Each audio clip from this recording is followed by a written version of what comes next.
রাত 12:45। একটা ট্যাক্সি এসে দাঁড়ালো ভবানীপুরের এক নির্জন রাস্তায়। কুকুর ছাড়া কেউ জেগে নেই। একটা দুটো বাড়িতে টিম টিম করে আলো জ্বলছে, টিভির আওয়াজও শোনা যাচ্ছে। ট্যাক্সি থেকে নেমে এক অল্প বয়সী মেয়ে তার বাড়ির দিকে এগিয়ে চলেছে। হঠাৎ তার মনে হলো কেউ যেন তার পিছনে পিছনে হাঁটছে। এত রাতে কে তার পিছু নিল? এই পাড়ার চ্যাংড়া ছেলেরা তো ওর পিছু নেবে না। তাহলে কি বাইরের কেউ? না, তাও তো সম্ভব না, কারণ এর মধ্যে কোনো ঝামেলা তো হয়নি। একটা কেমন অস্বস্তি হতে লাগলো ওর মনে। মনের ভুল না, সত্যি কেউ পিছু নিচ্ছে ওর।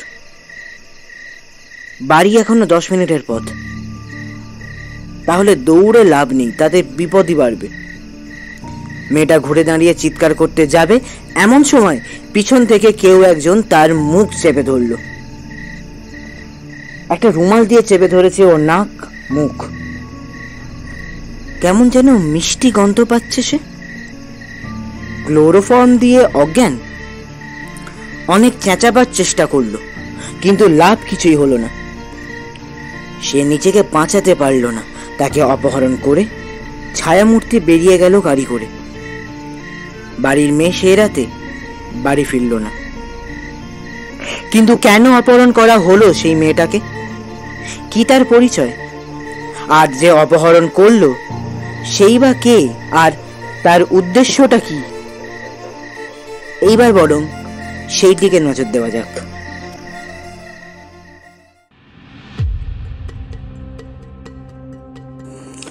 নমস্কার, আমি অনুভব। বাংলা সাহিত্য, বিশ্ব সাহিত্য এবং অরিজিনালস কিছু গল্প দিয়ে সাজানো আমাদের বিশেষ নিবেদন সাহিত্যের সেরা সময়।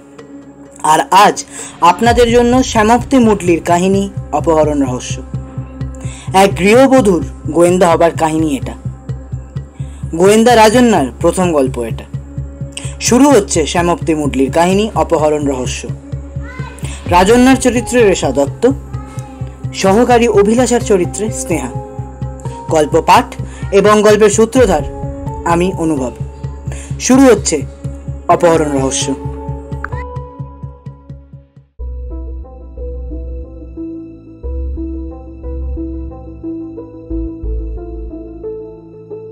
মেয়েটির নাম সৌরিন্দ্রী রায়। ভবানীপুরের বড় বাড়ির মেয়ে সে। বাবা ব্যবসাদার মানুষ, মা নেহাদি গৃহবধূ। এক বোন আছে, আর আছে এক দূর সম্পর্কের দাদা। সৌরিন্দ্রীর বাবার নাম সেনজিৎ রায় আর মায়ের নাম নিহারিকা রায়। সৌরিন্দ্রীর বোন এখন বিদেশে পড়াশোনা করছে। ওর বয়স 22 বছর। সৌরিন্দ্রীর থেকে বছর 4 ছোট।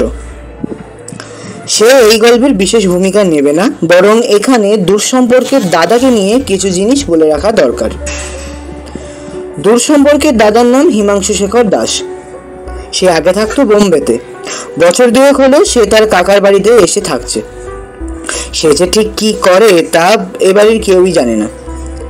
সৌরিন্দ্রী যে হিমাংশুর থাকার ব্যাপারে খুব একটা মত দিয়েছিল তা নয়, কিন্তু বাবার মুখের দিকে তাকিয়ে কিছু বলতেও পারেনি। আজ যখন সৌরিন্দ্রকে খুঁজে পাওয়া যাচ্ছে না, তখন প্রথম থেকেই নিহারিকা দেবীর সন্দেহ ছিল হিমাংশুর ওপরই। পুলিশকেও সে একই কথা বলেছে। ইন্সপেক্টর পাল এই কিডন্যাপ কেসের দায়িত্বে আছেন। সে তদন্ত করার জন্য সকালবেলা দলবল নিয়ে রায়বাড়িতে এলো, আর এসেই প্রথম কথা বলল সেনজিৎ রায়ের সঙ্গে। সত্যি নির্বাক ইন্সপেক্টর পাল, আমার মেয়ের কোনো শত্রু নেই। তাহলে কে কিডন্যাপ করবে আর কেনই বা করবে? সেটা তো সময় বলবে, আর যে কিডন্যাপ করেছে সে বলবে। কথাটা বলেই সৌম্যজিৎ নিহারিকার দিকে তাকালো। কি ম্যাডাম, আপনি মনে হচ্ছে আসল লোককে চেনেন? নিহারিকা যে কথাটা বলল সেটার মুদ্রা বিষয় হলো সৌরিন্দ্রকে হিমাংশুই কিডন্যাপ করিয়েছে। ওকে চাপ দিলেই কাজ হয়ে যাবে, এটা নিয়ে সে নিশ্চিত। আপনি এই সন্দেহ কেন করছেন সেটা জানতে পারি কি? সৌম্যজিতের এই প্রশ্নে নিহারিকা দেবী বললেন, চোখ কান খোলা রাখলে আপনিও বুঝতে পারবেন ইন্সপেক্টর পাল। আমাদের মেয়েকে খুঁজে পাওয়া যাচ্ছে না, আর আপনি দেখুন কেমন আজে বাজে প্রশ্ন করে যাচ্ছেন।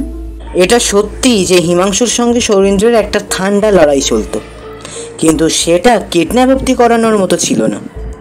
হিমাংশুকে প্রশ্ন করার পর সে বলল, ও আমার বোন, ওকে কিডন্যাপ করে আমার কি লাভ? সেটা তো আপনি বলবেন। কি করব বলুন? সৌরেন্দ্র কোথায়? জানি না। আপনি কি করেন? ব্যবসা? কি ব্যবসা? ইলেকট্রিক্যালস। যদুবাবুর বাজারে আমার দোকান আছে, চাইলে খোঁজ নিয়ে দেখতে পারেন। হ্যাঁ, আপনি না বললেও সেটা আমরা করে নেব। এখন বলুন দেখি, আপনার বোনের সঙ্গে আপনার সম্পর্ক কেমন ছিল? খুব ভালো না, আবার খুব খারাপও না। আসলে ইলেকট্রিক্যালসের ব্যবসা করে কোনো মানুষ যে নিজের পেট চালাতে পারে সেটা ওর ভাবনারও বাইরে ছিল। বড়লোক বাবার মেয়ে, ওর জীবনযাপন আমাদের মতো না। কথার মার ম্যাচে ওকে ধরা মুশকিল।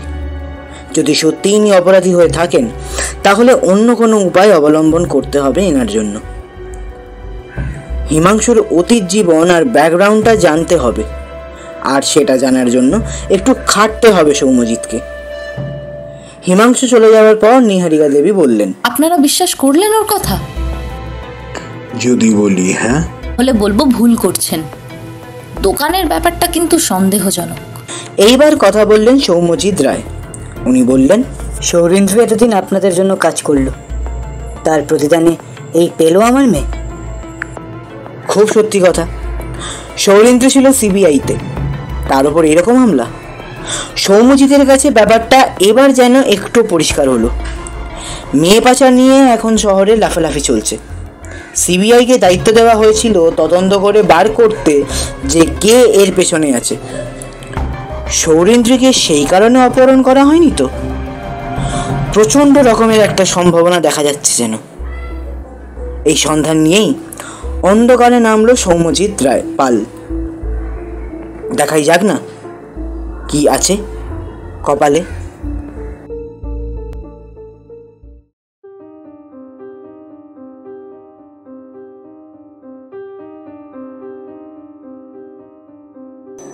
দু সপ্তাহ কেটে গেল, কিন্তু তবু সৌরেন্দ্রের কোনো খবর পাওয়া গেল না।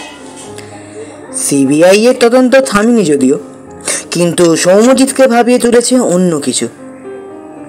সৌরেন্দ্রের বাড়ি চেনা অপরাধীদের পক্ষে তখনই সম্ভব যখন সৌরেন্দ্রের ওপর তারা নজর রাখবে। শুধুই কি পেশাগত শত্রুতা? ব্যক্তিগত শত্রুতা কি থাকতে পারে না? নিশ্চয়ই পারে। আর সেক্ষেত্রে প্রথম যে নামটা মাথায় আসবে সেটা হলো হিমাংশু শেখর দাস। কিন্তু এটা বড্ড প্রেডিক্টেবল হয়ে যাচ্ছে নাকি? দোষ দেবার লোক চোখের সামনে আছে বলেই একতরফা দোষ দিয়ে যাও, তার দিক বিচার করো না। কিন্তু সে যদি কিডন্যাপের সঙ্গে জড়িত না থাকে, তাকে শাস্তি দিলেও সৌরেন্দ্র কি ফিরে আসবে? অফিসিয়ালি যা মুভ করবে তা সে করুক, কিন্তু আনঅফিসিয়ালি একজনকে তদন্তে লাগাতে হবে। আর এটা যখন মেয়েদের মান সম্মানের ব্যাপার, তখন একজন মহিলা গোয়েন্দাকেই লাগাবে এখানে। কিন্তু কে সেই মহিলা গোয়েন্দা যাকে সৌম্যজিৎ কাজে লাগাতে চায়? এইবার তার দিকে নজর দেওয়া যাক বড়।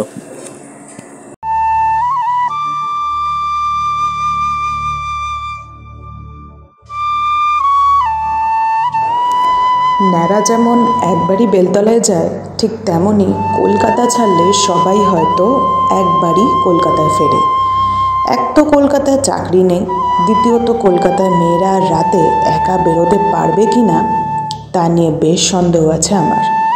গত 10 দিনে কলকাতার বিভিন্ন জায়গা থেকে 40 জন মেয়ের অপহৃত হয়েছে। তাদের প্রত্যেকের বয়স 18 থেকে 28-এর মধ্যে, আর প্রত্যেকেই বেশ সুন্দরী। ব্যাপারটা যতই ভাবছি ততই অবাক হয়ে যাচ্ছি। কি এমন হলো যে পরপর এতগুলো মেয়ের অপহরণ হলো? আর কে করছে এগুলো? ভগবানই জানে। আদৌ কি জানে ভগবান? তাও জানি না। আমি শ্যামাপ্রসাদ কলেজে পড়ি। বাড়ি ফিরতে ফিরতে প্রায় সেই 10টা সাড়ে 10টা হয়ে যায়। গত 10 দিনে মা বাবার চিন্তা এমন জায়গায় পৌঁছে গেছে যে একটা সময় আমার দাদা গিয়ে আমাকে নিয়ে আসা শুরু করে। পরে অবশ্য আমি রনের সঙ্গে চলে আসতাম। রন আমার বন্ধু, একই কলেজে পড়ি দুজন। পুরো নাম রণজয় বসু। আমার দাদার নাম অভিজ্ঞান মুখার্জি আর আমার নাম অভিলাষা মুখার্জি।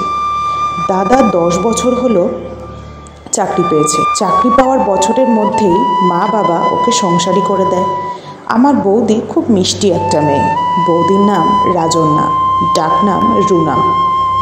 দাদা বৌদির লাভ ম্যারেজ, কাজেই বৌদির সঙ্গে আমাদের বাড়ির বিয়ের আগে থেকে একটা ভালো সম্পর্ক তৈরি হয়ে আছে। সেই বিয়ের আগে থেকে এই বাড়িতে বৌদির মানিয়ে নিত কোনো সমস্যা হয়নি সেভাবে।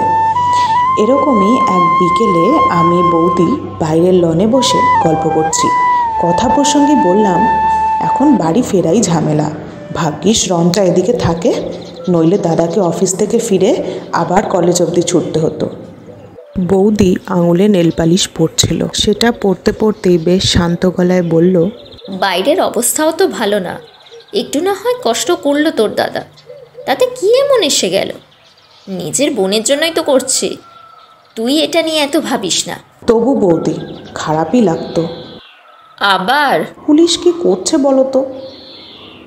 আমি বললাম, ওরা স্পাইনলেস সেটা জানতাম, কিন্তু এতটা অপদার্থ।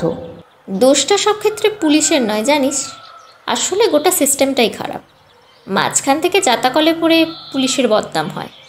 কিছুদিন একটু শখের ডিটেকটিভগিরি করছিলাম, তখনই জেনেছিলাম পুরো ব্যাপার। বাবা, বৌদি তলে তলে এত শখের ডিটেকটিভগিরি? হ্যাঁ, ওই আর কি, বেশি দিন কন্টিনিউ করা হয়নি এই নেশা। 2-1টা কেস হয়তো সলভ করেছি, কিন্তু ওই তারপর তোর দাদার সঙ্গে আলাপ হয়, আর তারপরে যা হয় আর কি, প্রেমেরও জোয়ারে দুকুল ভেসেছে। আচ্ছা, তা এটা এতদিন চেপে গেছিলে কেন? বললাম না, কিছুদিনের শখ ছিল। তবে এই কিডন্যাপিংয়ের কেসগুলো যদি হাতে আসতো মন্দ হতো না, কিন্তু দেখতাম বুদ্ধিগুলো এখনও খোলতাই আছে কি না। দেখবে দেখবে, এই বলো না বৌদি, দেখবে। আমি বেশ উত্তেজিত হয়ে উঠেছিলাম কথাটা শুনে, কিন্তু বৌদি আবার সেটায় জল ঢেলে দিল। এসব কেস কি আর গোয়েন্দাদের হাতে আসে রে? যাও বা আসে, আমার হাতে কেন আসবে? আমি সামান্য হাউসওয়াইফ, একটা ছেলে হয়ে গেছে। ধুস। এই কথাটা বলা মাত্রই গেট খুলে ক্যাম্পাসের ভিতরে ঢুকে এলেন ইন্সপেক্টর সৌম্যজিৎ পাল। এনাকে আমি চিনি, দাদা বৌদির বিয়েতে দেখেছি। বৌদির পাড়ায় থাকে, প্রতি বছর ভাইফোঁটায় ফোঁটা দেয় বৌদি। আজ এই সময় আমাদের বাড়িতে দেখে বেশ অবাকই হয়েছিলাম। প্রথমে বৌদি তো জিজ্ঞেসই করে ফেলল, কি ব্যাপার সৌম্যদা, তুমি হঠাৎ? প্রশ্নের উত্তরে বেশ চিন্তিতভাবেই সৌম্যদা উত্তর দিল, একটু দরকারে এসেছিলাম। সময় হবে তোর কাছে? হ্যাঁ তা হবে, কিন্তু কি ব্যাপার বলো দেখি। কাগজ দেখিসনি? প্রশ্নটা করেই একটা চেয়ারে বসে পড়ল সৌম্যদা। তারপর ধীরে ধীরে সমস্ত ঘটনা খুলে বলল। গত 10 দিনে যে কিডন্যাপিং কেস হয়েছে তা নিয়ে ওরা নাজেহাল হচ্ছে। এই অপহরণকারীর শেষ টার্গেট হয়েছে ভবানীপুরের বাসিন্দা সৌরেন্দ্র রায়, যিনি বিখ্যাত ব্যবসাদার সেনজিৎ রায়ের বড় মেয়ে, এবং তার আরও যে পরিচয় আছে সেটার জন্যই পুলিশ মহল কেঁপে যাচ্ছে। এই সৌরেন্দ্রী আদপে একজন সিবিআই অফিসার। একজন সিবিআই অফিসারের গায়ে হাত পড়লে তো এমনভাবে টনক নড়বেই সবার। সৌম্যদা জানালো, সন্দেহে তীর আছে বাড়ির আশ্রিত হিমাংশু শেখর দাসের দিকে, যে নাকি দূর সম্পর্কের আত্মীয় হয় ওর বাড়ির, আর সৌরেন্দ্রীর সঙ্গে ওর নাকি খিটাখিটিও ছিল। ব্যাপারটা বড্ড অবভিয়াস হয়ে যাচ্ছে নাকি?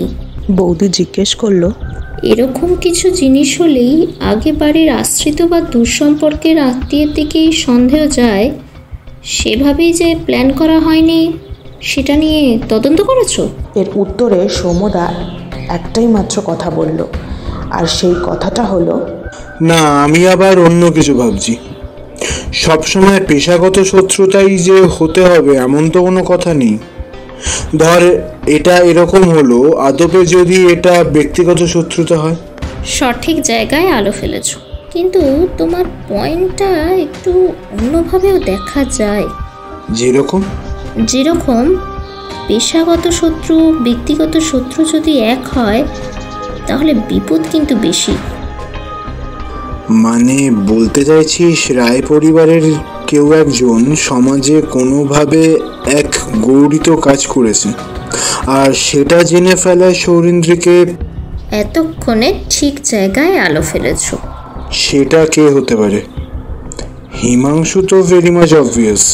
Very much. ও বাড়ির সদস্য কে আছে, মানে ফ্যামিলি ট্রি কি? ট্রিয়ের কথা তো জানি না, তবে এ প্রজন্মের শাখা প্রশাখার কথা বলতে পারি। এখন সেনজিৎ রায় হেড অফ দ্য ফ্যামিলি, নির্ঝঞ্ঝাট মানুষ, বিবাদ তেমন পছন্দ করেন না। অর্থাৎ সাসপেক্ট নাম্বার 1। দ্বিতীয় ওনার স্ত্রী নিহারিকা রায়। এই ভদ্রমহিলা যত বেশি না ভেঙে পড়েছেন তার থেকে বেশি শো অফ করছেন। চোরের মায়েরই বড় গলা হয়। পরেরটা সৌরেন্দ্রের বোন সায়ন্তনী, বিদেশে থাকে, দেশে ফেরেনি এখনো। ফেরানোর ব্যবস্থা করেছো? আমাকে করতে হবে, হ্যাঁ। ওর মাই ওকে ডেকে পাঠিয়েছে। বুদ্ধিমতির মতো কাজ করেছেন। আর শেষ হিমাংশু শেখর, মুখে বলে ইলেকট্রিক্সের ব্যবসা, কিন্তু তার আড়ালে কিছু থেকে থাকলে জানি না। আশা করছি জলদি জেনে যাব। লোক লাগিয়েছি ওর পিছনে। পিছু নেওয়ার মতো কারণ পেয়েছো? লোকটার কথায় গলদ আছে, এটা আমিও লক্ষ্য করেছি, আর আমার লোকেরাও বলেছে। জেরার ফল? খুব একটা কিছু মুখ থেকে বার করা যায়নি, তবে ওর দোকান সার্চ করলে হয়তো। ওর বাড়ির লোকের যখন আপত্তি নেই, সার্চ করে ফেলো। কথা বলে সৌম্যদা যেন অনেকটা হালকা হলো। কিন্তু এত ডিটেলস বৌদিকে বলল কেন? আমার প্রশ্নের উত্তর খুব তাড়াতাড়ি পেলাম। সৌম্যদা বলল, আমি চাই তুই এই কেসটা হ্যান্ডেল কর, যদিও আনঅফিসিয়ালি, কিন্তু তোর কোনো ক্রেডিট আমি নেব না। বৌদি হাসলো কথা শুনে। এই হাসির মানে আমি না বুঝলেও সৌম্যদা বুঝেছে নিশ্চয়ই। বৌদি হাসি মুখে বলল, ব্যাপারটা ক্রেডিট নেওয়ার নয় সৌমদা, ব্যাপারটা হলো আমি সংসারী হয়ে গেছি।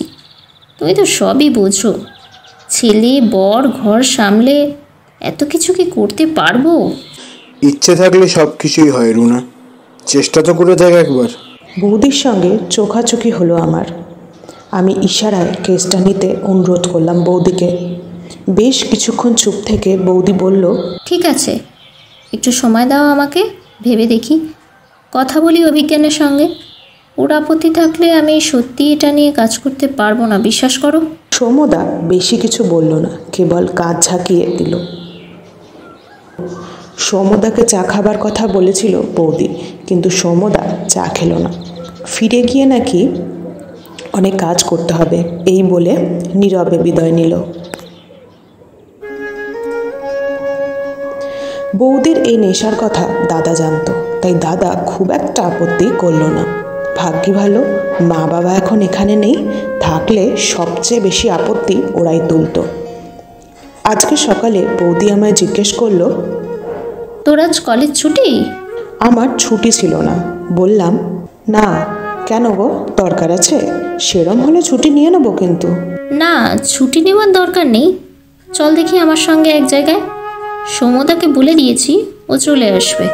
কোথায় যাবে গো? কোনো কথা না। আমি আর কথা বাড়ালাম না। আমার ভাইপোর ডাক নাম বাবান। সে এখন 2 বছরের বাচ্চা। বাবানকে মামার বাড়িতে রেখে আমরা ভবানীপুরের দিকে ঘুরলাম। আমরা তার মানে রায়বাড়ি যাচ্ছি? রায়দের বাড়িটা তো বাড়ি নয়, যেন এক পেল্লায় রাজপ্রাসাদ। দুদিকে বাগানের মাঝখান দিয়ে রাস্তা সোজা গিয়ে মিশেছে গাড়ি বারান্দায়। 3 ধাপ সিঁড়ি উঠে গিয়ে কাঠের দরজা, তার একটা অংশে কাঁচ বসানো। ভিতরে 2 পা যেতেই ডান দিকে সিঁড়ি, সামনে গিয়ে ডাইনিং রুম, তার পাশেই হয়তো রান্নাঘর। কিরে, একতলা স্ট্রাকচার মনে থাকবে তো? বৌদির প্রশ্নে ঢুক করে মাথা নাড়িয়েও দিলাম। অর্থাৎ মনে থাকবে আমার। আমার ব্রেন খুব ভালো এমনি, একবার যেটা পড়ি বা যা দেখি সেটা ভুলি না। সবাই কই? প্রশ্ন করলো বৌদি।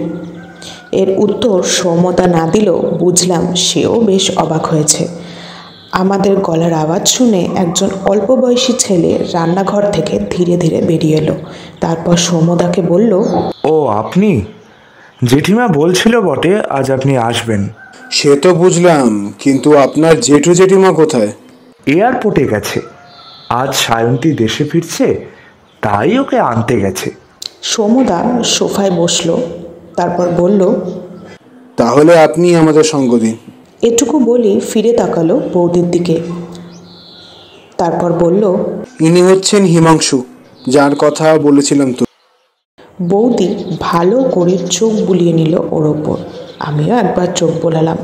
মাঝারি হাইট, গায়ের রং চাপা, চোখে চশমা নেই, বাঁ হাতে দুখানা ব্যান্ড জড়ানো, হালকা দাড়ি গোঁফ, কাঁধ অবধি লম্বা চুল, পরনে সাদা ট্র্যাক প্যান্ট আর কালো রঙের গেঞ্জি, গলাটাও বেশ ভরাট। মোদ্দা কথা, চেহারার সঙ্গে গলাটা যায় না। আর ওনার বয়স কতই বা হবে, 30-32 হয়তো। আপনি ইলেকট্রিকের ব্যবসা করেন? বৌদির এই প্রশ্নের উত্তর ইশারায় দিলেন ভদ্রলোক। বৌদি উত্তর পেয়ে কিছুক্ষণ চুপ থাকলো, তারপর বলল, আপনার ব্যাপারে আমি সব শুনেছি, সেটা ঠিক কি ভুল তা পরে বিচার করব। কিন্তু যদি সাফাই গাইবার থাকে তাহলে গাইতে পারেন, আমি সাফাই শুনতে এসেছি। কিছু বলার নেই, যা বলার ছিল ইন্সপেক্টর পালকে বলে দিয়েছি। বাবু, আপনার মুখ থেকে শুনতে চাই, না বললে আপনারই ক্ষতি, সেটা জানেন নিশ্চয়ই। জানি। ইশারায় হ্যাঁ বুঝিয়ে দিয়ে কথাটা বললেন হিমাংশু শেখর। বৌদি ঠান্ডা দৃষ্টি দিয়ে পর্যবেক্ষণ করছে এখনও। এক্স-রে করে নিচ্ছে কি? নিশ্চয়ই তাই। এই পর্যবেক্ষণ শেষ করে বৌদি আবার বলল, ইন্সপেক্টর পালকে আপনি বলেছেন সৌরিন্দ্রের সঙ্গে আপনার খুব ভালো সম্পর্ক নয়? সেটার জন্য কিডন্যাপ করব? হাসি মুখে প্রশ্ন করলেন ভদ্রলোক। এটা কেমন একটা বোকা বোকা লাগলো না মিসেস মুখার্জি? বৌদি কিছু হয়তো বলতো, কিন্তু তার আগেই কলিং বেল বেজে উঠল। আমাদের চোখ সেদিকে চলে গেল। হিমাংশু শেখর গিয়ে দরজা খুলে দিতেই একটা ভদ্রলোক, এক ভদ্রমহিলা এবং এক অল্প বয়সী মেয়ে ঢুকলো। মেয়েটা হয়তো আমার বয়সী হবে বা একটু হয়তো বড়। ভদ্রলোক একটু ভারী কি গোছে, চেহারা হালকা মোটার দিকে, চোখে গোল ফ্রেমের চশমা, মাথায় টাক, নাকের নিচে গোঁফ। দেখলেই কিরম যেন কমেডিয়ান লাগে, কিন্তু আদতে তিনি কিন্তু ভালো মানুষ। ইনি হচ্ছেন সেনজিৎ রায়, সৌরিন্দ্রির বাবা। ভদ্রমহিলা নিহারিকা রায়, সৌরিন্দ্রির মা। ভদ্রমহিলা আলুর গোদা। এতটা ফুলে গেছেন কেন তা বোঝা মুশকিল। সেদিক থেকে সায়ন্তনী মানে সৌরিন্দ্রির বোনের চেহারা দেখার মতো। চেহারায় বাঙালি ভাব আছে, দেহে একটা লাস্যময়ী ব্যাপার আছে, গায়ের রং চাপা, পরনে জিন্স আর ক্রপ টপ। ও, আপনি এসে গেছেন? প্রশ্ন করলেন নিহারিকা রায়। খবর পেলেন আমার মেয়ের? সৌমদা না বুঝিয়ে দিল ইশারায়। সেই উত্তর দেখে নিহারিকা রায় বললেন, আপনারা কি করছেন ইন্সপেক্টর পাল? সামান্য একটা কিডন্যাপিং কেস, সেটাও সলভ করতে পারছেন না? ভদ্রমহিলার মধ্যে সত্যি একটা হাম্বড়াই ভাব আছে, যেটা একদমই সহ্য হচ্ছিল না আমার। কিডন্যাপিং যে একটা সামান্য কেস, সেটা আপনাকে কে বললো মিসেস রায়? ইন্সপেক্টর পাল তো এটা বলবেন না। কথাটা বলল বৌদি, আর বেশ কাঠিন্যের সঙ্গেই বলল। সেই কাঠিন্যকে ভদ্রমহিলা প্রথমে আমল দেননি, তা ওনার কথা শুনেই বুঝলাম। আপনি কে? আমাদের পারিবারিক ব্যাপারে কথা বলার জন্য তো আপনাকে ডাকিনি। তবে কি নিজের থেকেই এসেছেন? ধন্যবাদ, সহানুভূতি লাগবে না। বৌদির মুখে আবারও একটা হাসি। সেই হাসি অন্যদের কাছে তো বটে, আমার কাছেও অচেনা। সব লাগবে মিসেস রায়, সব লাগবে। সহানুভূতি তো বটেই, আমার সাহায্য ছাড়া আপনার মেয়ে উদ্ধারও পাবে না। তাও নিহারিকা রায় চেঁচিয়ে উঠলেন, মেয়ে একজন সিবিআই অফিসার, ওর কত ক্ষমতা আপনি জানেন? বৌদির গলায় এখনও একটা সুর ধরা আছে। ক্ষমতা তো আপনারও কম নয়, ইন্সপেক্টর পালেরও কম নয়। এই 3 দিন পারলেন আপনার মেয়েকে উদ্ধার করতে? এই প্রথম ভদ্রমহিলা ধাক্কা খেলেন। বৌদি আবার বলল, মনে রাখবেন, ক্ষমতা তখনই ক্ষমতা থাকে যখন সেটা কাজে লাগিয়ে কিছু হাসিল করা যায়। এবার বৌদি তাকালো সেনজিৎ রায়ের দিকে। আপনি কিসের ব্যবসা করেন মিস্টার রায়? সেনজিৎ কিছুক্ষণ আমতা আমতা করে বলল, ওষুধের ব্যবসা। দোকান আছে নিশ্চয়ই? আছে, এলগিন রোড, নেতাজি ভবন থেকে মিনিট 5 দূরে। অফিসের নাম? সেনজিৎ মেডিকেলস। ভালো চলে ব্যবসা? সব সময় কি আর ভালো চলে ম্যাডাম? ব্যবসায় উঁচু নিচু থাকে, তবে পুরোপুরি মন্দাবাজার দেখতে হয়নি এখনো। বৌদি চুপ করে থাকলো, মাথা নামিয়ে কি একটা ভাবলো। সায়ন্তিকা অনেকক্ষণ দাঁড়িয়েছিল, এতক্ষণে সে কথা বলল। শুটাই গো, এতক্ষণ ট্রাভেল করে সত্যি খুব টায়ার্ড লাগছে। Sorry Mrs Mukherjee, I can not give you time right now. বৌদি হাসি মুখে ওকে যাওয়ার অনুমতি দিয়ে বলল, আপনার সঙ্গে পরে কথা বলবো, আপনি গিয়ে চেঞ্জ করে নিন। সায়ন্তিকা চলে গেল। বৌদিও সময় নিল একটু, কিসের জন্য জানি না। আপনারা কাকে সন্দেহ করেন? বৌদি প্রশ্ন করল, উত্তর দিলেন নিহারিকা রায়। অংশু আবার মেয়েকে দু চোখে দেখতে পারে না ও। কিসের জন্য হিংসা করতো তা আজও রহস্য। বৌদি আবারও হাসল। হাসির কারণ আমি ভালো করেই বুঝলাম। হাসি না থামিয়ে বৌদি বলল, আপনি বুঝবেন না মিসেস রায়। যদি আপনার বোঝার ক্ষমতা থাকতো তবে হয়তো অনেক কিছুই হতে পারত। এর উত্তর দিলেন না নিহারিকা রায়। বুঝলাম বৌদি আবারও একটা ধাক্কা মেরেছে। আমি নিজের মনে হেসে উঠলাম। এরপর বৌদি বলল, আমি আজকে চলি, যা বোঝার আমি বুঝে নিয়েছি। ধরে নিন আপনার মেয়েকে আমি ফিরিয়ে দেবো, আর অপরাধীকেও ধরিয়ে দেবো সবার সামনে। বৌদি বেরিয়ে গেল, তার পিছু পিছু আমরা বেরিয়ে এলাম।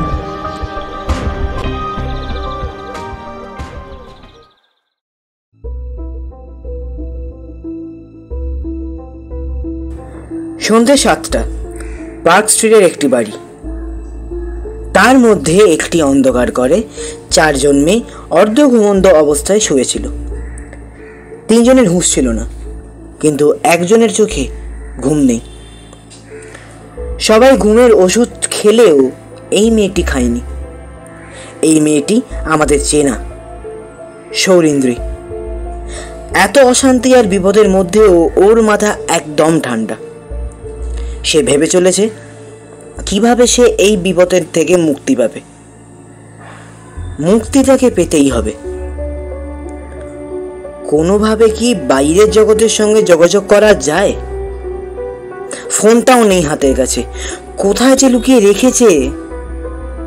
ঠান্ডা মাথায় ভাবনা চিন্তা করতেই মনে পড়লো ঘরের বাইরে একটা ল্যান্ডলাইন আছে। আজকের যুগে এই ল্যান্ডলাইন বস্তুটি যদিও খুব একটু অস্বাভাবিক, কিন্তু সেটাকেই কাজে লাগাতে হবে। যে করে হোক থানায় ফোন করতে হবে। ইন্সপেক্টর সৌম্যজিৎ পালের নাম্বারটা যেন কি ছিল? হ্যাঁ, মনে পড়েছে। হালকা করে দরজা টেনে দেখলো বেশি আওয়াজ হচ্ছে না। বাড়িতে কেউ নেই, আর যারা আছে তারা মদের নেশায় মাতাল হয়ে আছে। 9876443210 বিড়বিড় করতে করতে ডায়াল করলো। কিছুক্ষণের মধ্যেই সৌম্যজিৎ পাল ফোন তুললেন। হ্যালো, ইন্সপেক্টর সৌম্যজিৎ পাল হেয়ার। কথাটা শুনেই সৌরিন্দ্রী চাপা গলায় বলে উঠল, হ্যালো ইন্সপেক্টর পাল, আমি সৌরিন্দ্রী রায় বলছি। নামটা শুনেই চমকে উঠল সৌম্যজিৎ।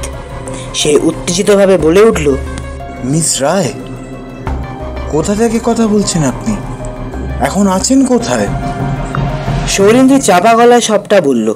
সে পার্ক স্ট্রিটের একটা বাড়িতে বন্দি, বাকি 40 জন মেয়েও এখানে আছে, আর এই বাড়ির মালিক মৃণাল চৌধুরী নামের এক ব্যক্তি। ভদ্রলোককে আপনি চেনেন?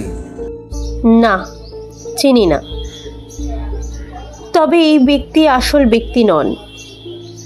এনার মাথার ওপর কেউ একজন আছে। ম্যাডাম বলে কাউকে উল্লেখ করেছিলেন, কিন্তু সেই ম্যাডাম যে আসলে কে তা বুঝিনি এখনো। মৃণাল চৌধুরীকে কখন পাওয়া যাবে? সকাল বিকেল? সকাল 10টা থেকে 12টা অবধি উনি থাকেন, আর বিকেল 7টা থেকে 9টা অবধি থাকেন। গেলে আপত্তি আছে নাকি? পুলিশকে দেখলে উনি অন্য কথাও বলতে পারেন, কিন্তু আমার এক বান্ধবী, নাম রাজন্যা, সে তদন্ত করছে এই ব্যাপারে। এনাকে একা পাঠাবেন না একদম, তাহলে খুব বিপদে পড়বেন উনি। আপনি কি বলছেন? ওদিকের পরিস্থিতি আপনি তো ভালো করে জানেন।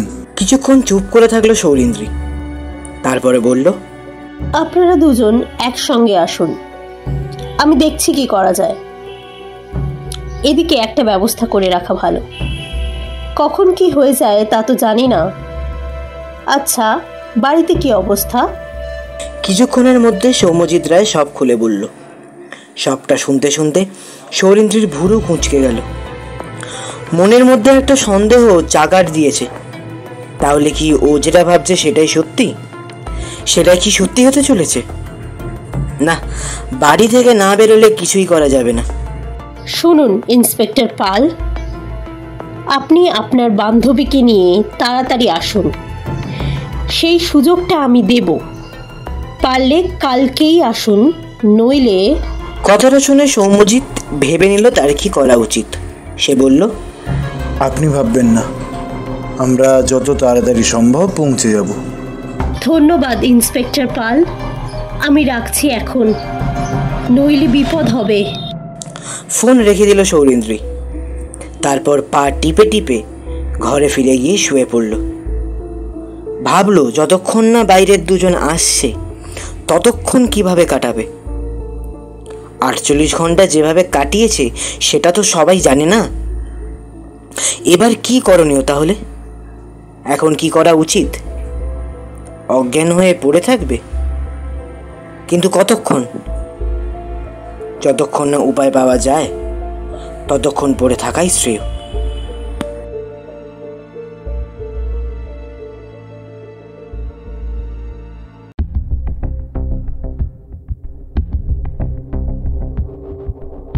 সৌম্যদার মুখে সবটা শুনে বেশ অবাকই হলাম। পার্ক স্ট্রিট, তাও আবার একজন পুরুষ যার নাম মৃণাল চৌধুরী। এই যে খেলা ঘুরে গেল। বৌদি তবু বলল, আমি এখনো বলছি এই কথায় বিশ্বাস করো না। সৌরেন্দ্রিয় ধোঁকা খাওয়াচ্ছে, আমরাও ধোঁকা খাচ্ছি। সৌম্যদার পাশাপাশি আমিও অবাক হলাম। এতটা নিশ্চিত কি করে হচ্ছে বৌদি?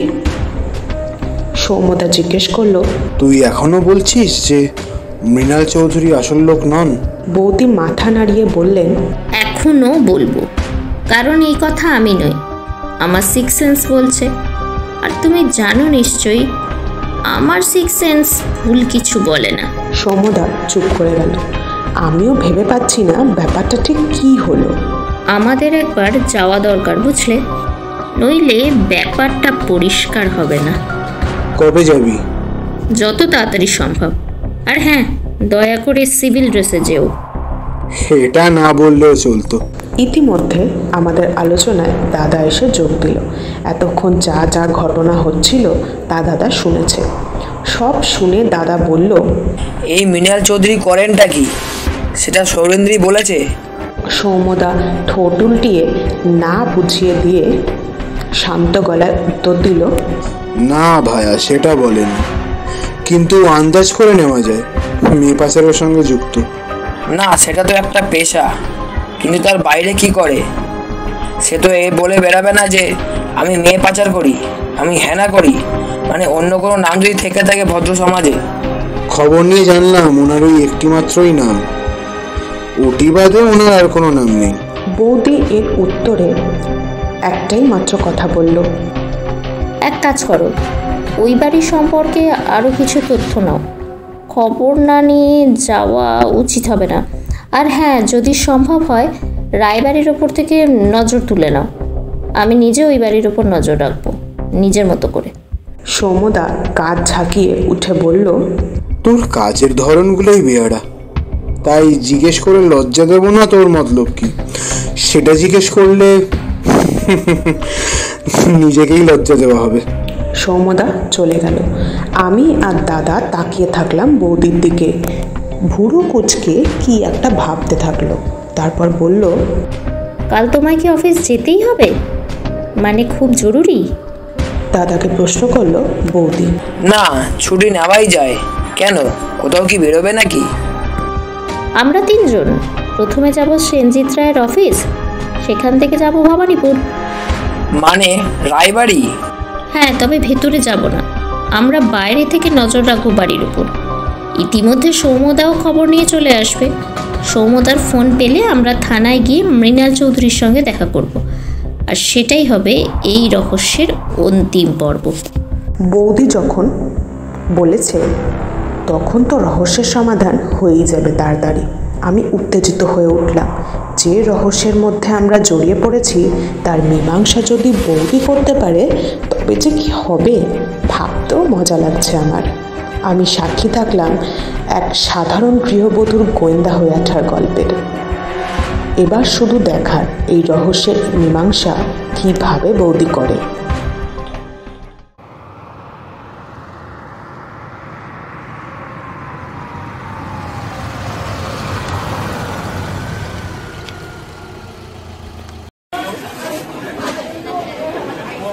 মিস্টার রায়ের অফিসে যখন পৌঁছালাম তখন ঘড়িতে বাজে 11:30। সেনজিৎ রায় তখনও পৌঁছননি অফিসে। কিছু স্টাফ কাজ করছে আর মিস্টার রায়ের ঘরে আছেন ওনার সেক্রেটারি অনামিকা সেন। বয়স হয়তো 22 কি 23 হবে। সুন্দর তার মুখ, টানা টানা চোখ, গায়ের রং দুধে আলতায়, চুলে বিনুনি বাঁধা, ফর্মাল ড্রেস পরে এসে আমাদের সামনে দাঁড়িয়ে ইয়েস বললেন। সেনজিৎ রায় না থাকলে ইনি নাকি সবার সঙ্গে দেখা করেন আর কথা বলেন। বৌদি বেশি কিছু বলল না, শুধু বলল, আপনার সঙ্গে আলাদাভাবে কথা বলা যায়? ভদ্রমহিলা আপত্তি করলেন না। আলাদা চেম্বারে নিয়ে গেলেন বৌদিকে। যাবার আগে বৌদি আমাদের বলে গেল, চাইলে এখানেও বসতে পারো, নইলে বাইরেও অপেক্ষা করতে পারো। আর তুমি? আমি আসছি এক্ষুনি। বৌদি চলে গেল। আমরা অবাক হয়ে তাকিয়ে থাকলাম। একাই যদি কথা বলবে তাহলে আমাদের নিয়ে এলো কেন? দাদার সঙ্গে বাইরে রিসেপশনে বসে রইলাম। প্রায় 20 মিনিট পরে বৌদি বেরিয়ে এলো। হাসি মুখে বলল, চলো, কাজ হয়ে গেছে। কি কথা বললে? বৌদি বাইরে এসে বলল, খুব গুরুত্বপূর্ণ একটা জিনিস জানতে পারলাম। আগে সেটা কনফার্ম করতে চাই, আর সেটা কনফার্ম করতে পারবো রায়বাড়ির সামনে দাঁড়িয়ে তাদের উপর নজর রাখার পর। আমরা 3 জন গাড়িতে উঠলাম। আশা করছি আগে চল দেখি কি হয়, তারপর যা ডিসিশন নেওয়ার নেব। অগত্যা ভবানীপুর পৌঁছতে লাগলো 40 মিনিট। তারপর শুরু হলো আমাদের চোখ রাখা। 1 মিনিট 2 মিনিট করে কতক্ষণ যে অপেক্ষা করলাম তার হিসাব নেই আমার কাছে। প্রায় 45 মিনিট দাঁড়িয়ে থাকার পর দেখলাম সেনজিৎ রায় বাড়ি থেকে বেরোলেন, হাতে একটা সুটকেস ধরা। মনে হয় লম্বা কোনো ট্যুরে শহর বা দেশ ছেড়ে বেরিয়ে যাচ্ছেন। বৌদি সময় নষ্ট করলো না, গাড়ি থেকে নেমে বলল, লোকটার পিছু নাও, দেখো কোথায় যাচ্ছে, ফোন করে পাই টু পাই খবর দেবে, প্রয়োজনে থানায় চলে আসবে। চলে আয় অভিলাষা। আমি বৌদির সঙ্গে রায়বাড়ির ভেতরে গেলাম। ভিতরে এসে দেখলাম বাড়ির অবস্থা বেশ থমথমে। কিছু একটা ঝামেলা নিশ্চয়ই হয়েছে। প্রথমে দেখা হলো সায়ন্তিকার সঙ্গে। আমাদের দেখে এগিয়ে এলেন, গম্ভীর মুখে বললেন, কি অবস্থা দেখুন তো, বাবা বাইরে ট্যুরে গেল, যাবার আগে মায়ের সঙ্গে ধুমধুমার বাঁধলো। মায়ের মতেই দিদির থেকে বাবার কাছে ব্যবসায় বেশি ইম্পর্টেন্ট, কিন্তু আমি জানি বাবা আমাদের 2 বোনকে কত ভালোবাসেন। বৌদি স্থির দৃষ্টিতে তাকিয়েছিল সায়ন্তিকার দিকে। কথা শেষ হতেই প্রশ্ন করল, আপনার বাবা যে বাইরে গেলেন সেটা ইন্সপেক্টর পাল জানেন? হ্যাঁ জানেন। বৌদির তীক্ষ্ণ চোখে চারপাশ চোখ বুলিয়ে হিমাংশুকেই খুঁজে বেড়াচ্ছিল বোধহয়। সায়ন্তিকা বলল, হিমাংশু তো বেরিয়েছে, জানি না ফিরবে কিনা। মা একদমই পছন্দ করে না হিমাংশুদাকে। অবশ্য এই ক্ষেত্রে মাকেও দোষ দেওয়া যায় না, হিমাংশু তো বড্ড ইনডিসিপ্লিন লাইফ লিড করে। দিদির সঙ্গেও এই নিয়েই ঝামেলা।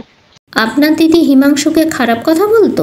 একদমই না, কথা ভালো করেই বলতো, কিন্তু উচ্ছৃঙ্খল জীবনযাপন যে দিদির পছন্দ না তা অনেকবারই সরাসরি বলে দিয়েছে দিদি। আপনার মা কেমন ব্যক্তি?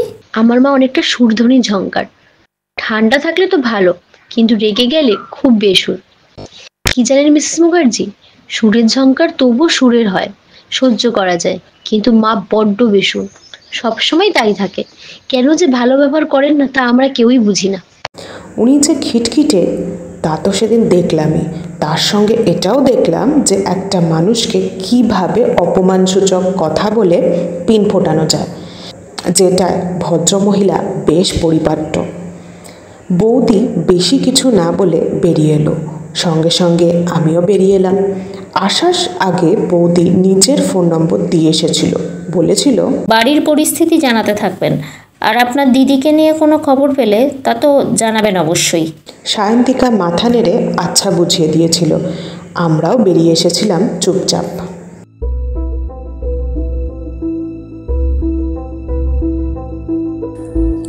সকাল 11টা। বাড়ির মধ্যেকার সেই ঘরে মৃণাল চৌধুরী এলেন। ভারী চেহারা, নাকের তলায় গোঁফ, গায়ের রং চাপা, চোখে গোল ফ্রেমের চশমা, পরনে পাঞ্জাবি প্যান্ট, ডান হাতে সোনার ঘড়ি। মৃণাল চৌধুরী ঘরে আসতেই ঘরে সেন্টের গন্ধ ভরে গেল। সবাই চোখ তুলে তাকালো ওনার দিকে। মৃণাল চৌধুরী হেসে উঠল, নিষ্ঠুর একটা হাসি সেটা। উনি শান্তভাবে বলে উঠলেন, এই বাড়ি থেকে পুলিশের কাছে ফোন গেছিল। আমি জিজ্ঞেস করব না কে করেছিল, কারণ আমি সেটা জানি। আমি শুধু জানি না যে তাকে সাহস কে দিল। কেউ কোনো উত্তর দিল না। সবাই ধীরভাবে একে ওকে দেখছে। মৃণাল চৌধুরী সবার উপরে চোখ বুলালেন, কিছু একটা আন্দাজ করলেন মনে মনে। সে শান্ত গলায় বললেন, শোনো সবাই, সাবধান করে দিচ্ছি সবাইকে। যেদিন সময় হবে সেদিন সবাইকে ছেড়ে দেওয়া হবে, কিন্তু যদি বেশি চুলকেছো কি যে হবে তা আমি নিজেও বলতে পারছি না তোমাদেরকে। কথাটা বলে চলে যাচ্ছিলেন তিনি, কিন্তু হঠাৎ সৌরেন্দ্রী উঠে দাঁড়িয়ে বলে উঠল, আপনিও যদি বাড়াবাড়ি করেন আপনাকেও ফল ভুগতে হবে মিস্টার চৌধুরী। খুব সাবধান থাকবেন, বলে দিলাম এখন থেকে। মৃণাল চৌধুরী থমকে দাঁড়িয়ে হালকাভাবে পিছন ফিরে তাকালেন, কিন্তু কোনো কথা বললেন না। নীরবতা থেকে সৌরেন্দ্রী আবার বলল, মিস্টার চৌধুরী, আপনি যেই হন না কেন আপনি খুব তাড়াতাড়ি ধরা পড়বেন। খুব তাড়াতাড়ি আপনার জম আসবে আপনাকে নিয়ে যেতে। মৃণাল চৌধুরী হেসে উঠলেন, হা। সে হাসি শুনে থমকে গেল সৌরেন্দ্রী। খুব চেনা জানা কাউকে যেন এভাবে হাসতে শুনেছে ও, কিন্তু কাকে শুনেছে এভাবে হাসতে? কে? Who's the person? বাড়ির মধ্যে নাকি বাড়ির বাইরে?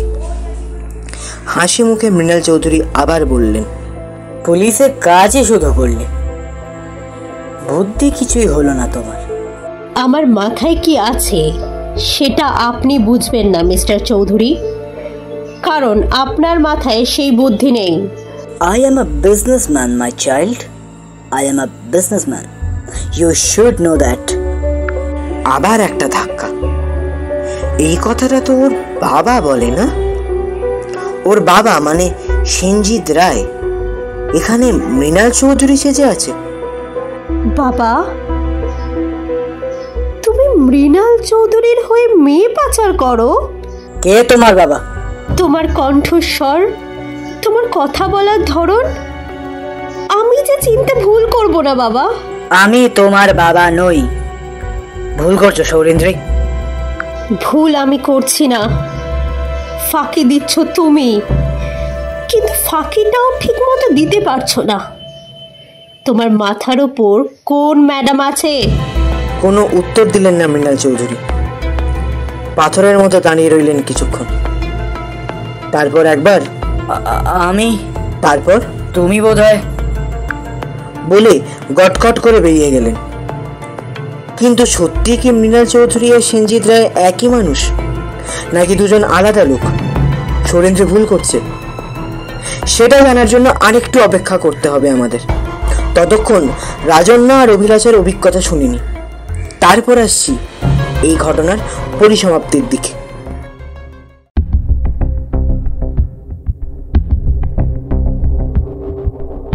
সৌম্যদা থ। আমাদের অভিজ্ঞতা শুনে সৌম্যদা বাকরুদ্ধ, কোনো কথা না বলে হাঁ করে তাকিয়ে আছে। আমিও অবশ্য অবাক হয়েছিলাম বৌদির কথা শুনে। সেক্রেটারি এই কথা বলেছে? আমার মনের কথা বলল সৌম্যদা। ভদ্রলোক তাহলে অতটাও ভালো মানুষ নন যতটা আমরা ভেবেছিলাম। বৌদি শান্তভাবে উত্তর দিল, এর উল্টোটাও হতে পারে। ভদ্রলোক ততটাই অসহায় যতটা আমরা দেখেছি। কিন্তু ড্রাগস ডিলিং এর সঙ্গে তো যুক্ত। আদপে কি উনি যুক্ত সেটাও ভাবার বিষয়। মানে উনি যে মৃণাল চৌধুরী হিসেবে জীবনযাপন করছেন সেটা প্রেশারেও হতে পারে। ধরে নাও ওনার সেই ম্যাডাম, তা ওনার স্ত্রী হন বা মেয়ে, ওনাকে জোর করে মৃণাল চৌধুরী সাজিয়ে রেখেছেন। এটা ছাড়া ওনার কোনো উপায় নেই। মানে ওনাকে সামনে রেখে আসল অপরাধী চুটি অপরাধ করে যাচ্ছে বলছিস? অথবা অপরাধীরা। কি বলিস? দুজন? দুজন। একজন হচ্ছেন ম্যাডাম আর অন্যজন ম্যাডামের সহচর, মানে আসল মৃণাল চৌধুরী। মৃণাল চৌধুরী আবার আসল নকল আছে নাকি? আছে। সেনজিৎ রায় যে নকল তা তো কিছুক্ষণ আগেই বললাম, কিন্তু এনাকে সামনে তো এমনি এমনি রাখেনি, নিশ্চয়ই কাউকে বাঁচানোর জন্য এই কাজ করা। কিন্তু মৃণাল চৌধুরী আসলে কে?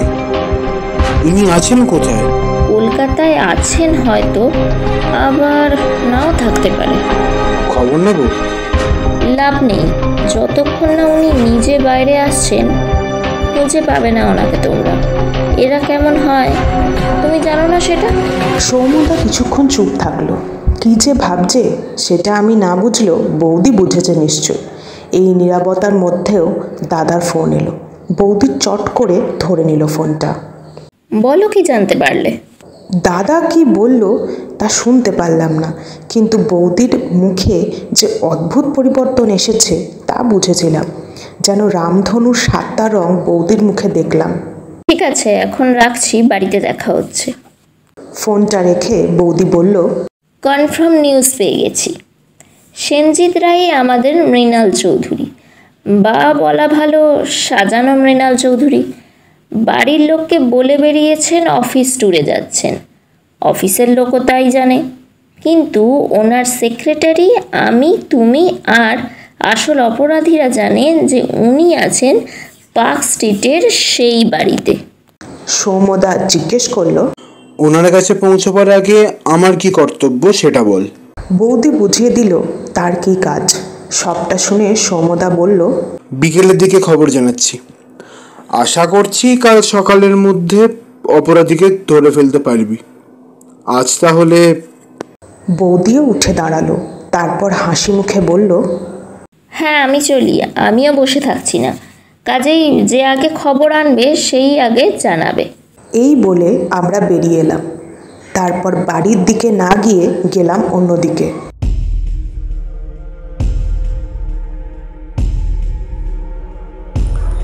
মৃণাল চৌধুরী রূপী সেনজিৎ রায় বসেছিলেন ঘরে।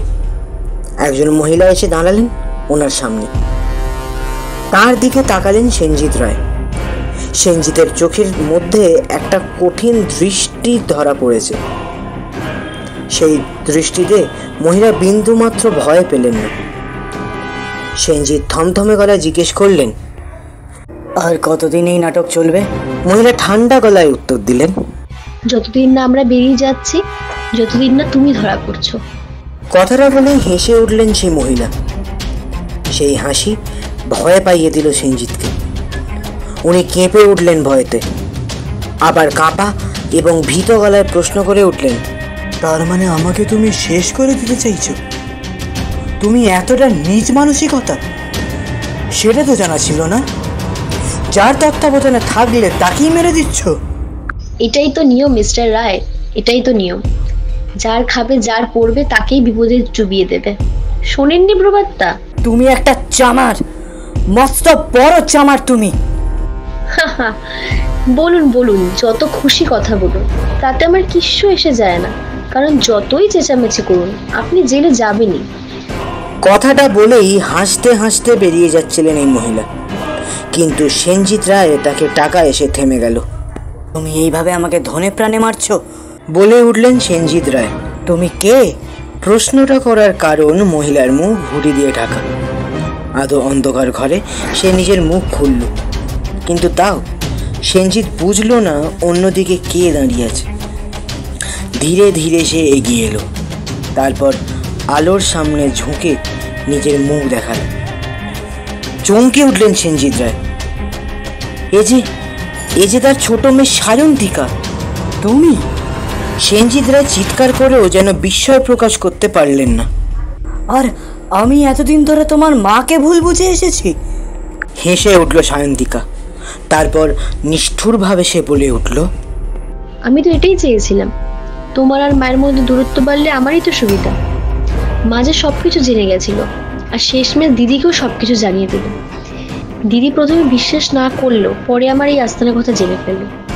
পরে অবশ্য তোমাকে আমাদের দলে টেনে আনতে বাধ্য হই, কারণ আমার সঙ্গী এখন বিদেশে, আর এদিকে পুলিশ দিদি সবটা জানিয়ে দেয়। সেই কারণে দেশে থাকা ওর জন্য নিরাপদ না। আমার বিজনেস পার্টনার কারোর সামনে আসতে পারছে না। বিস্মিতভাবে সেনজিৎ রায় প্রশ্ন করলেন, এ তোমার ব্যবসার সঙ্গী? সায়ন্তিকা কিছু বলার আগেই দরজার সামনে থেকে সৌরিন্দ্রির গলা এলো। সে আর কেউ না বাবা, আমাদের দূর সম্পর্কের দাদা হিমাংশু শেখর দাস। দুজনেই চমকে উঠে দরজার দিকে তাকালো। সৌরিন্দ্রের হাতে বন্দুক নিয়ে দাঁড়িয়ে আছে, ওর পিছনে ইন্সপেক্টর সৌম্যজিৎ পাল। রাগে ফেটে পড়ল সায়ন্তিকা। উফ, আবার তুই?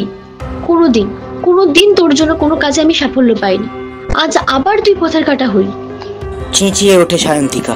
কেন বারবার আমার সামনে আসিস তুই? আমি ছাড়া কে তোকে ভালো রাস্তায় ফেরাবে বলতো? তোর কীর্তি অনেক দিন ধরে সন্দেহজনক লাগছিল, কিন্তু নিজের বোনকে তো সন্দেহ করা যায় না যে ও মেয়ে পাচার করে। আমি মেয়ে পাচার করি না। জানি তুই ড্রাগস র্যাকেটের মাথা, তার প্রমাণ ইন্সপেক্টর পাল আমায় দিয়েছেন। হিংস্র সাপদের মতো সৌম্যজিৎ পালের দিকে তাকালো সায়ন্তিকা, তারপরে বলল, ইন্সপেক্টর পাল? ওনাকে তো ইন্সপেক্টর পাল বলা উচিত। কথাটা শুনে সৌম্যজিৎ কলা খাকরানি দিয়ে উঠলেন। আর তারপরে সৌরিন্দ্রি বলল, আহা, আবার মুখ খারাপ করছিস? চল দেখি থানায় চ, বাকি কথা ওখানেই হবে। মৃণাল চৌধুরী ওরফে সেনজিৎ রায়কে নিয়ে থানার উদ্দেশ্যে চলল সবাই।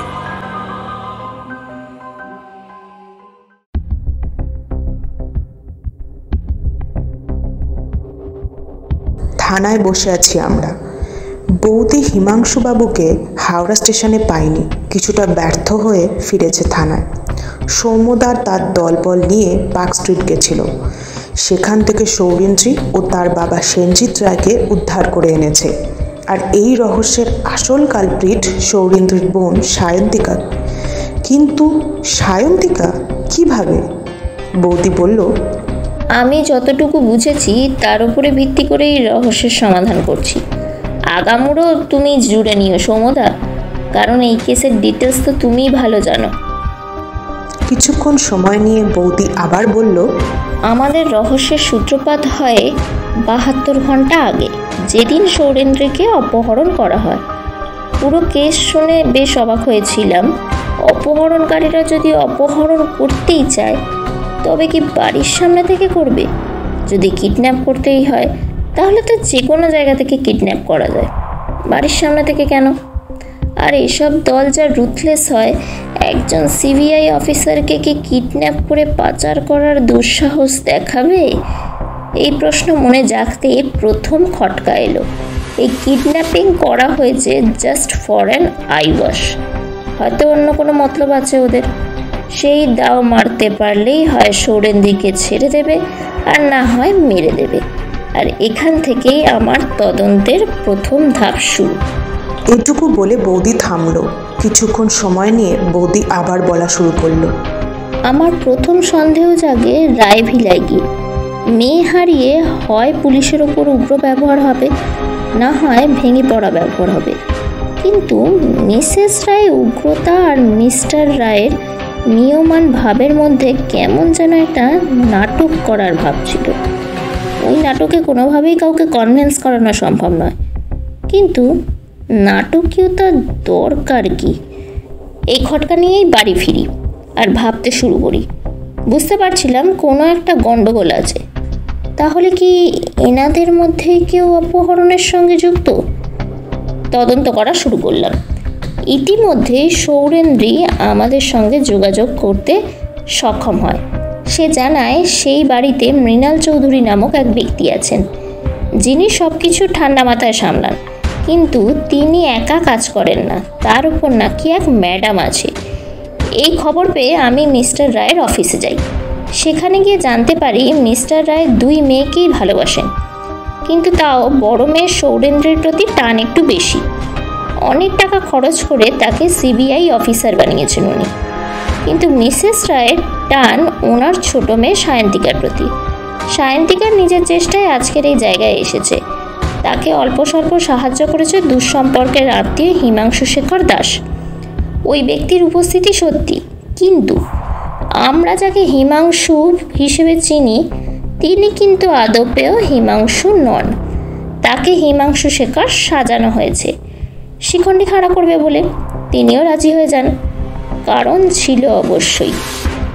কথাটা বলি বৌদি সায়ন্তিকার দিকে তাকালো, তারপর হালকা গলায় প্রশ্ন করল, কিভাবে কনভিন্স করলেন মা বাবাকে? প্লাস্টিক সার্জারি কি? প্লাস্টিক সার্জারি কিছুটা, তারপরে কিছুটা প্রস্থেটিক মেকআপও ছিল। কিছুক্ষণের জন্য প্রস্থেটিক মেকআপ করে নিত, রাতে নিজের ঘরে ঢুকে পড়তো, সকালেও একই নিয়মে। মাথা নামিয়ে বৌদি কিছুক্ষণ ভাবল, তারপর বলল, বুঝলাম। তা আপনার দিদিকে অপহরণ করিয়েছিলেন সম্ভবত হিমাদ্রিকে দিয়ে, আর করিয়েছিলেন ভয় পেয়ে, কারণ ভেবেছিলেন বাড়ির খোঁজ যখন পেয়ে গেছে তখন আপনার আর আসল মৃণাল চৌধুরীর কথা তিনি জেনে গেছেন। হিমাদ্রির আসল পরিচয় জেনে গেছিল দিদি, সেটাও একটা কারণ বটে। মেয়ে পাচার কবে থেকে করছেন? আমি মেয়ে পাচার করি না, আবার বলে দিচ্ছি ভালোভাবে। ড্রাগ স্টিলিংও এক ধরনের পাচার, সেটা জানেন নিশ্চয়ই। এই ব্যবসা বিগত 7 বছর ধরে করছি আমি। কিছু দিনের জন্য বিদেশ গেছিলাম বাইরের কিছু ডিলিং করতে, আর হিমাদ্রিদার উপর ইনস্ট্রাকশন ছিল দিদির তরফ থেকে কোনো সমস্যা হলে দিদিকে অন্য কোথাও শিফট করে দিতে, কিন্তু প্রাণে যেন না মারে। হাজারো দিদি তো মারতে চাইনি, কিন্তু আমি বিদেশে থাকাকালীন এত কিছু হয়ে যাবে তা ভাবিনি আমি। সব ঘটনা জেনে এখানে ফিরে আসেন, তাই তো? ইশারায় হ্যাঁ বুঝিয়ে দিলেন সায়ন্তিকা রায়। সেই উত্তরের মধ্যে বৌদিও যেন নিজের সাফল্য খুঁজে পেল। হাসি মুখে বৌদি বলল, এই ছিল আমার রহস্য। এখনো কিছু রহস্য বাকি থাকলো। কেন মিস্টার রায়কে ভিকটিম করা হলো? কেন মিসেস রায় ওরকম বাজে মেজাজের হয়ে গেছিল? সেই উত্তর বোধহয় হিমাদ্রিকে না পেলে মিলবে না। সমুদা, চলি গো, পরে না হয় বাড়িতে দেখা করো। সমুদা মাথা দোলালো, আর আমরাও বেরিয়ে এলাম। বৌদি প্রমাণ করে দিল সে আমাদের জ্যান্ত দুর্গা। থানা থেকে বেরিয়ে বৌদির শেষ কথা, আজকের লাঞ্চটা কোনো রেস্তোরাঁয় করলে কেমন হয়?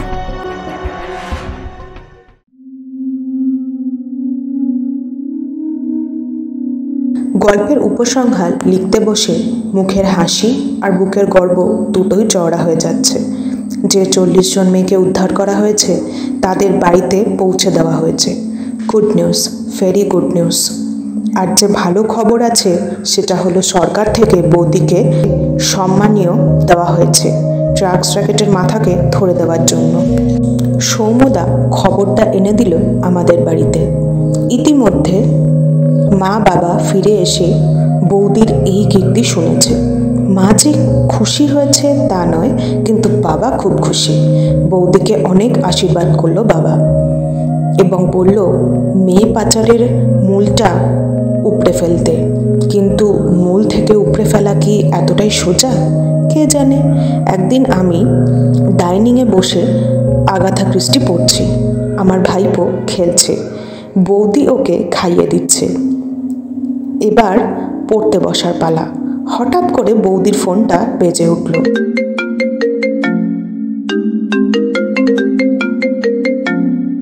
অচেনা নাম্বার থেকে ফোন এসেছে। ফোন রিসিভ করে বৌদি স্পিকারে দিল। হ্যালো বলতেই অন্য দিক থেকে কথা এলো, আমার সঙ্গীটিকে তো ধরিয়ে দিলেন, কিন্তু আমাকে কিভাবে ধরাবেন সেটা কি ভেবেছেন ম্যাডাম? আমার বুকটা ধক করে উঠল। হিমাদ্রি দাশগুপ্ত? বৌদি শান্তভাবে বলল, আপনিও আমার থেকে ছাড় পাবেন না মিস্টার দাশগুপ্ত, আমি আপনাকে ধরবই। হেসে উঠলেন হিমাদ্রি দাশগুপ্ত। বললেন, অপেক্ষায় থাকলাম, খুব জলদি দেখা হবে। দেখা হবে, নিশ্চয়ই দেখা হবে। আর যেদিন দেখা হবে আনন্দ থাকবে না। সুন্দর সুন্দর, রাখি তাহলে। ফোনটা কেটে গেল। বৌদি ফোন কেটে শুধু একটাই কথা বলল, স্কাউন্ড্রেল। আমি বুঝলাম যুদ্ধ এখনো শেষ হয়নি। দামামা এখনো বেজে চলেছে। ততক্ষণ চলবে যতক্ষণ না হিমাদ্রি দাশগুপ্ত ধরা পড়বে। শেষ হলো আজকের নিবেদন শ্যামক্তি মুডলির কাহিনী অপহরণ রহস্য। যদি নিবেদনটি ভালো লেগে থাকে তবে অবশ্যই একটা লাইক আর শেয়ার করে দেবেন। আপনাদের ভালো লাগলে তবেই গোয়েন্দা রাজন্যা আবার ফিরে আসবে তার দ্বিতীয় অভিজ্ঞতা নিয়ে। খলনায়ক হিমাদ্রিকে ধরার জন্য অভিলাষাকে সঙ্গে করে রাজন্যা আবার মাঠে নামবে। রাজন্যার ভূমিকায় রেশা দত্ত, অভিলাষের ভূমিকায় স্নেহা, হিমাদ্রি তথা হিমাংশুর চরিত্রে অরণ্য, নিহারিকার ভূমিকায় সহেলী মণ্ডল, ইন্সপেক্টর সৌম্যজিৎ পালের চরিত্রে অভিষেক বোস, সায়ন্তিকার চরিত্রে লিমা, অভিজ্ঞানের চরিত্রে অংশুমান সেনগুপ্ত, সিআইডি সৌরিন্দ্রীর ভূমিকায় ঐশী ভট্টাচার্য, কল্পপাঠ সেনজিৎ, কাহিনীর সূত্রধার এবং পর্ব পরিচালনায় আমি অনুভব মুখার্জি। কাহিনী সূত্র রচনা দিতিপ্রিয়া রায়, সহকারী সঙ্গমিত্র তালুকদার, সহযোগিতায় ঐশী ভট্টাচার্য, তত্ত্বাবধানে সোনামণি সাহা, উপদেষ্টা হিয়া মুখার্জি। আগামী সোমবার থেকে সাহিত্যের সেরা সময়তে শুরু হচ্ছে মে মাস রে মাস উৎসব। সঙ্গে থাকুন। নমস্কার।